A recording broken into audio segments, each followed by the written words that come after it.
So with no further ado, we're going to start with a woman who's done it all. I'm going to bring up to the stage Joanna Jensen, who's dressed as her profile photo. Joanna, the founder of Child's Farm. Do you want to just grab a seat? You sit here. You sit here. Hello. Do you want that microphone? Let me just check it's working. Can I just assure you, I do have other clothes. Joanna did sell her business for 36 million, but it has one jumper, and she's wearing it today and in this photograph. Okay, who is a Child's Farm customer in this room? Do we have any Child's Farm customers? Brilliant. There you are. So welcome, Joanna. Can you tell everyone a bit about us and your brand and what you do? Well, firstly, thanks, Tash, for having me and for organising this packed event. Hello, everybody. I'm the most untechy person in the world, so just be really kind to me. So I created a brand called Child's Farm, which is for babies and children. I did it because my youngest daughter popped out with really bad atopic eczema and very sensitive skin, and there was nothing on the market to soothe her poorly skin. And in a fit of pique, I decided to create a brand myself. And that went really live in stores in the UK in 2012. And by 2019, we were the leading baby and child toiletries business in the UK, so ahead of Aveeno and those evil buggers at J&J. So it was all quite quick and all quite exciting, and it was all completely elevated by our consumers sharing their experiences at the time on Facebook when it wasn't monetized. And it was a whirlwind. It was absolutely fabulous. And at the same time as creating a really fantastic business, we have saved an awful lot of children and adults. 37% of our products are sold to adults with sensitive skin. We have saved them from having really uncomfortable and poorly skin. So I think that's a bit of a hurrah result. So we obviously chatted beforehand, and one of the things you talked about was knowing your consumer and how this really helped you with the brand, especially as the consumer is normally a woman for all brands. Yeah, pretty much. I mean, there are some shocking statistics out there. 65% of all of global consumer cash is in the purses of women. So when you are selling anything, just always remember that. And I've got this little mantra. And it was interesting listening to what you were all talking about earlier about how growth. You want to be able to get customer acquisition. There are three things you need to do, and they are know your consumer, and guess what? Know your consumer. Unless you know who your potential consumer is, you can spend an awful lot of time and an awful lot of money chasing down rabbit holes which lead nowhere. So that is strip it back and keep it really neat and really clean on who it is that's actually going to be using your product, not necessarily who's going to be buying your product, but who's going to be the end user.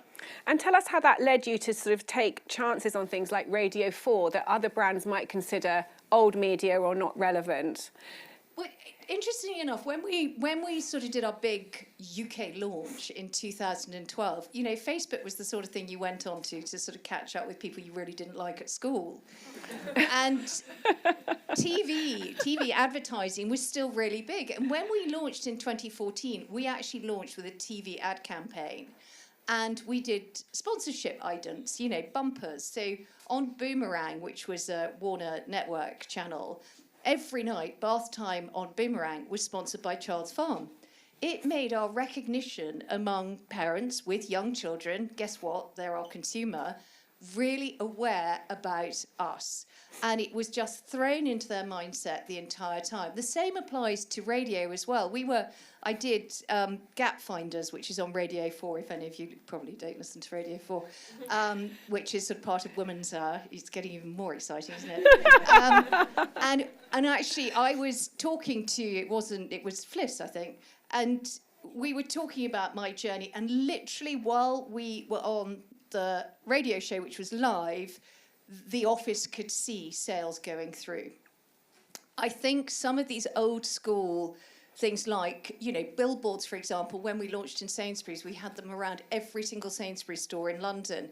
And they'd subliminally go into people's minds, and they go to that shelf and they pick your product.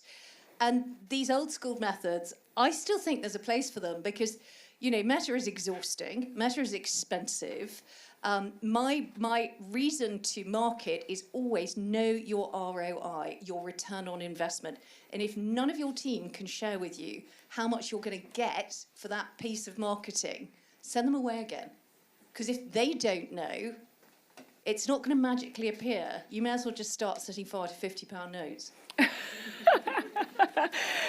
or just have one jersey and wear it all the time. So, Jo, at any one point, there's around 75% of our community are either raising money or embarking on fundraising journeys or wanting to go for exit. You've obviously achieved this tremendous result in your exit to PZ Cussons. Can you just share some of, and then there's a lot of movement around the VC communities. What are they actually looking for? What does good look like? Can you share some of your experience for the room in terms of realising the value of a brand like this and how to understand what investors are looking for at any one point in time? Brilliant question. I mean, my background is actually investment banking, so please don't hold that and the jersey against me. But what does that mean? It means that you're following trends the whole time, financial trends. And this is really what's happening at the moment with people who are looking for investment. We're going through a trend post-Ukraine, post-Brexit, post-COVID, where people are sitting on their hands and they don't want to spend any money unless they absolutely have to. So what are they looking for? Well, when we were being sold, we could get away with being a really good brand. We were a brand that was fun, interesting, recognisable, and people could take it global. Then Putin invaded Ukraine. And then suddenly everything changed it. And people were looking for positive EBITDA, that growth to profitability. How are you going to manage sales and positive profitability at the same time, as well as having a really mega marketing campaign? And so the spotlight is now on all your numbers being perfect.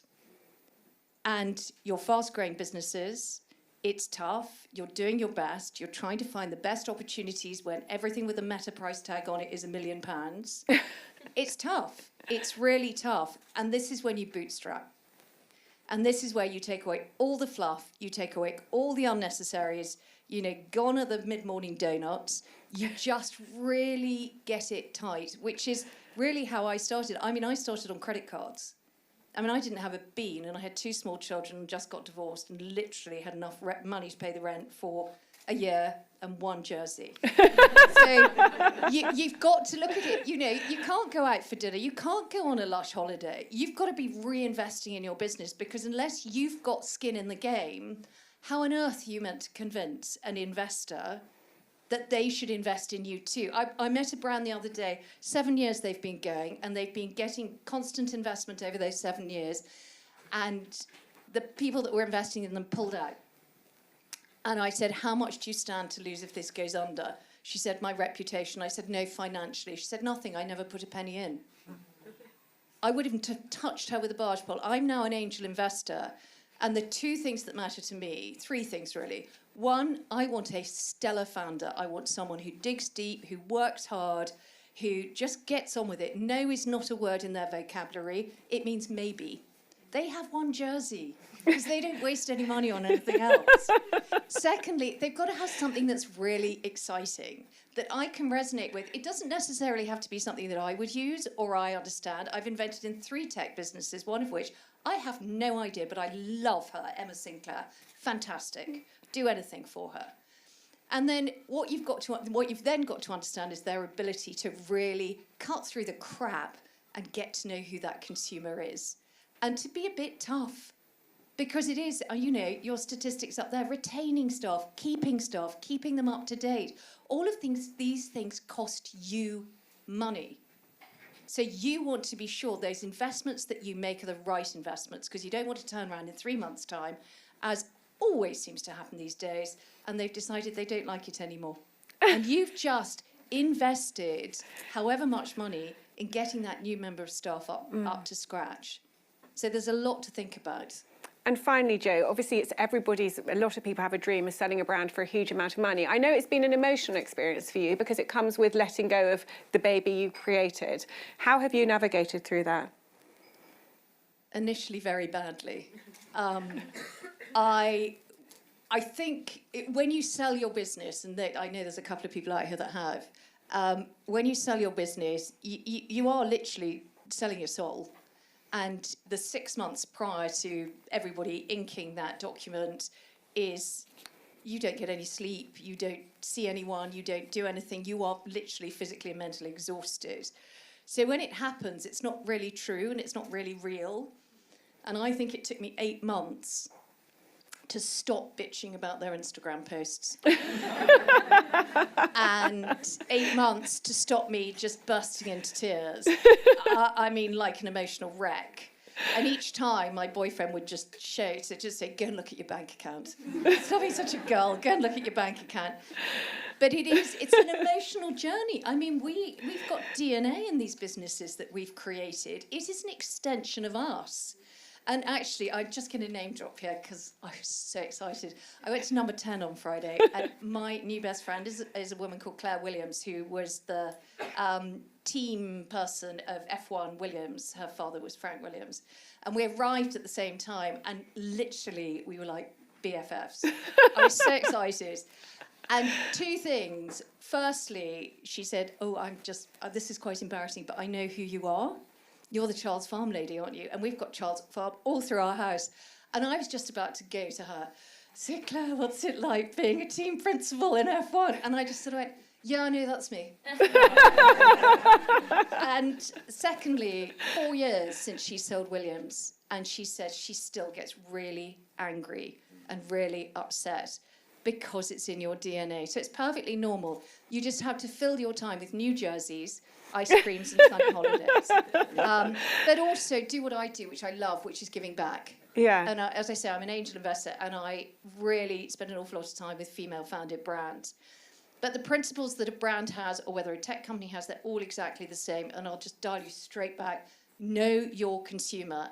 And right now, really understand your ROI. Every penny counts. And that is what's going to tide you over the next probably 18 months, which is going to be still choppy waters.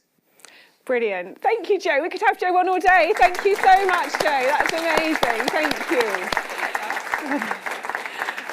Thank you.